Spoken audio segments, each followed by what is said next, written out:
যশস্বী প্ৰধানমন্ত্ৰী আমাৰ মোদী ডাঙৰীয়াক ধন্যবাদ জনাবৰ কাৰণে ইয়াত যে গোট খাইছোঁ সকলোকে মই পুনৰবাৰ ধন্যবাদ জনাইছোঁ, কৃতজ্ঞতা জনাইছোঁ। আমাৰ এই উদ্দেশ্য আপোনালোকে গম পাইছে যে আমাৰ ভাৰতবৰ্ষই কেতিয়াও কাকো কোনো দিন হিংসা নকৰে, কেতিয়াও কাকো মাৰিবলৈ আগবাঢ়ি নাযায়, আক্ৰমণ কৰিবলৈ আগবাঢ়ি নাযায়। কিন্তু যেতিয়া ভাৰতৰ নাগৰিকক কোনোবাই যদি বেয়া চকুৰে চায় বা ভাৰতীয় নাগৰিকক যদি মাৰিবলৈ আগবাঢ়ি আহে তেতিয়া ভাৰতবৰ্ষই চাই নাথাকে। গতিকে সেই একেই হৈছে যে আমাৰ ভাৰতবৰ্ষৰ নাগৰিকক পেহেলগামত ফুৰিবলৈ যাওঁতে একেলগে ২৭জন ব্যক্তিক মাৰিছিলে তাত, আৰু সেই প্ৰতিশোধ ল'বৰ কাৰণে আমাৰ ভাৰতীয় সৈন্যই পাকিস্তানৰ ভিতৰত সোমাই গৈ বাছি বাছি সন্ত্ৰাসবাদীৰ ঘাটিত আক্ৰমণ কৰিছিল, কোনো মানুহক আক্ৰমণ কৰা নাছিল। এয়া হৈছে ভাৰতৰ নীতি। গতিকে এই ভাৰতীয় নীতি ভাৰতৰ প্ৰধানমন্ত্ৰী আমাৰ যি মোদী ডাঙৰীয়াৰ নেতৃত্বত যি যুদ্ধৰ আখৰা চলি আছে, ইয়াত আমি সৈন্য বাহিনীৰ সকলোকে আমি মনোবল যোগাবৰ কাৰণে আমি আজি তিৰংগা যাত্ৰাৰ আয়োজন কৰিছোঁ। ভাৰতীয় তিৰংগা হাতত লৈ আমি পদপথৰে আগলৈ গৈ আমি ৰাইজক উৎসাহী ৰাইজক আমি লগত ল'ব লাগিব। সেই তেজ আছে দেহাত, সেইকাৰণে আপোনালোকৰ আগত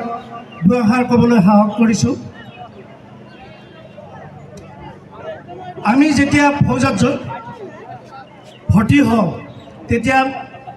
হাৰ্ডলি আমাৰ বয়স ১৭-১৮ বছৰ।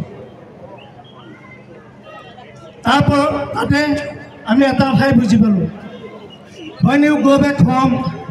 tell your children that we have given our yesterday for your better tomorrow. আমি আমাৰ যৌৱন আপোনালোকৰ কাৰণে দেশৰ কাৰণে ত্যাগ কৰিছোঁ। এতিয়া দেশ সেৱাৰ পৰা আহি থিতাপি লৈছোঁ, কিন্তু আজিও আমাৰ দেহ মন উতলি আছে দেশ সেৱাৰ কাৰণে। এতিয়া শান্তিকামী দেশ, ভাৰতে কেতিয়াও যুদ্ধ নিবিচাৰে, ভাৰতে কেতিয়াও কাকো আক্ৰমণ নকৰে আগতে।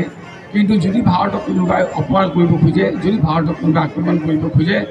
এতিয়া ভাৰত সেই আগৰ ৬২ চনৰ ভাৰত নহয়, এতিয়া ভাৰত সম্পূৰ্ণ সলনি হৈছে। গতিকে এই ভাৰতবৰ্ষক সকলোৱে ইয়াত চাওঁতে সকলোৱে সন্মান সহকাৰে এতিয়া ভাৰতক চোৱা আৰম্ভ কৰিছে। গতিকে আমাৰ আজিৰ এই শোভাযাত্ৰা শুভ হওক আৰু এই বাৰ্তা আমাৰ কেন্দ্ৰলৈকে যাওক, ইয়াকে কামনা কৰিছোঁ। আৰু লগতে মই এটা ধ্বনি দিব লৈছোঁ, আপোনালোকে দিব। ভাৰত মাতা কি, ভাৰত মাতা কি, ভাৰত মাতা কি, বন্দে মাতৰম, বন্দে বন্দে বন্দে। ধন্যবাদ। ডাঙৰীয়া প্ৰমুখ্যে আমাৰ দলৰ নেতৃবৃন্দ, সমবেত দৰং জিলাৰ নমস্য ব্যক্তিসকল,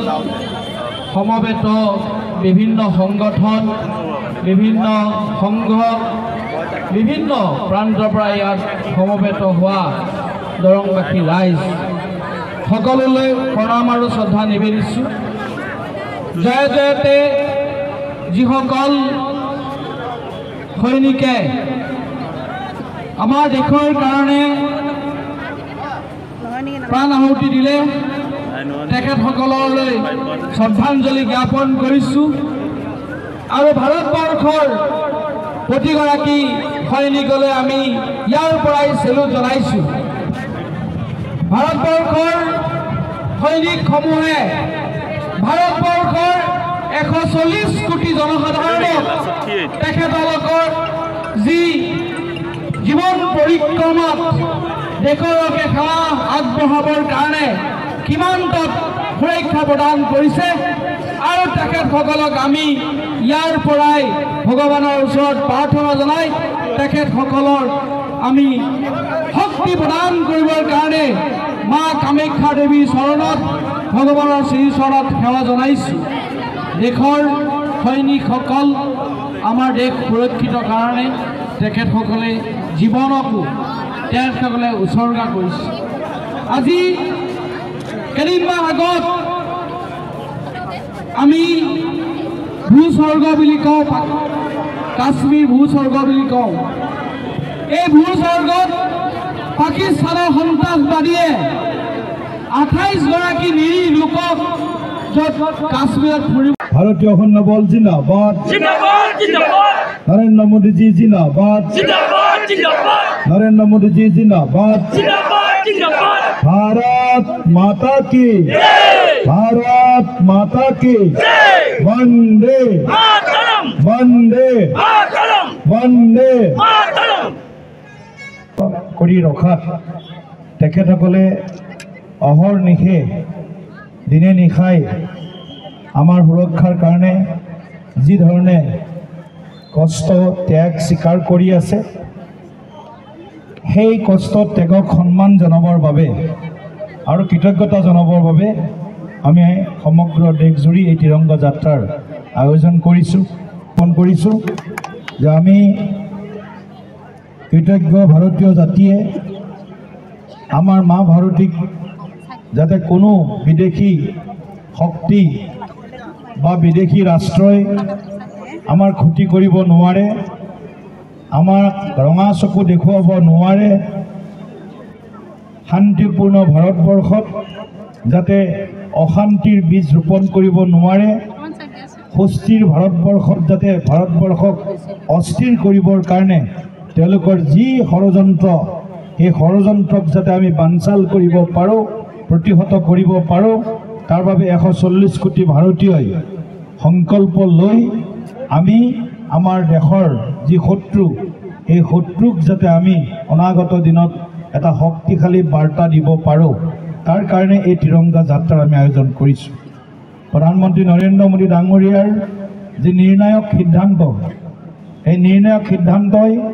আমাৰ দেশখনক ইতিমধ্যে বিশ্বৰ বুকুত এখন শক্তিধৰ ৰাষ্ট্ৰ হিচাপে আজি প্ৰতিষ্ঠা কৰাত আজি তেখেতৰ নেতৃত্বক আমি আজি সন্মান জনাবই লাগিব আৰু আমি দেখিছোঁ পাকিস্তানৰ বিশেষভাৱে যি ভাৰতৰ প্ৰতি বৈৰী মনোভাৱ ভাৰতবৰ্ষক অস্থিৰ কৰাৰ যি পাকিস্তানৰ সদায় তেওঁলোকৰ যি ষড়যন্ত্ৰ এই ষড়যন্ত্ৰক উফৰাই পাকিস্তানৰ ভিতৰত সোমাই 7 মেৰ নিশা 9টাকৈ সন্ত্ৰাসবাদী কেম্প ধ্বংস কৰি 150তকৈ অধিক সন্ত্ৰাসবাদী পাকিস্তানীক হত্যা কৰি থৈ অহাটো ভাৰতবৰ্ষৰ সেনাবাহিনীৰ ডাঙৰ কৃতিত্ব গতিকে এই সৈন্যবল আমাৰ কাৰণে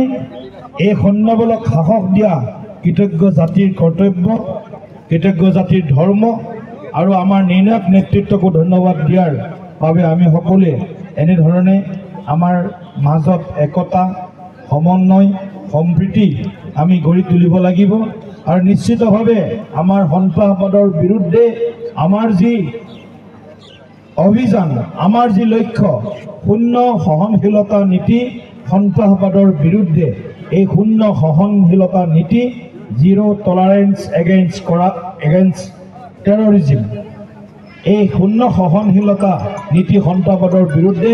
মোদী ডাঙৰীয়াৰ নেতৃত্বত আৰম্ভ হৈছে আৰু এই নীতি আমি শক্তিশালী ৰূপত আমি আগবঢ়াই লৈ যামেই ইয়াত কোনো সন্দেহ আৰু শংকা ব্যক্ত কৰাৰ কোনো থল নাই কোনো সুযোগ নাই আমি সকলো ভাৰতীয়ই এই মুহূৰ্তত আমি আমাৰ যি সন্মুখত লক্ষ্য আছে যে আমি মা ভাৰতীক সকলো দিশত আমি শক্তিবন্ত কৰিব লাগে গতিকে এই made in India tested in Pakistan এই যিটো অস্ত্ৰ শস্ত্ৰ আমি প্ৰস্তুত কৰিছোঁ ভাৰতবৰ্ষৰ নিজৰ ইণ্ডিজিনিয়াছ টেকনলজি ইণ্ডিজিনিয়াছ আমাৰ যি আমাৰ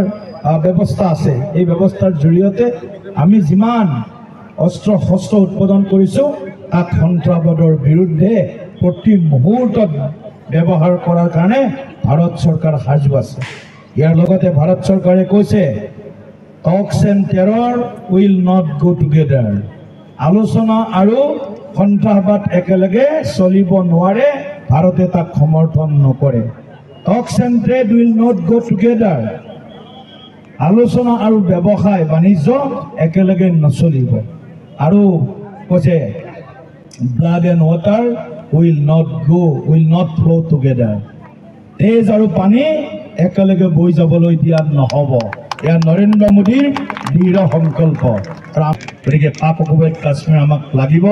এয়া আমাৰ ভাৰতৰ গতিকে তাক উভতাই নহালৈকে আমি ক্ষান্ত নহওঁ গতিকে এই গোটেই কথাখিনি আজি আকৌ এবাৰ আমি প্ৰতিজ্ঞা লোৱাৰ বাবে আকৌ এবাৰ আমি অংগীকাৰ কৰাৰ কাৰণে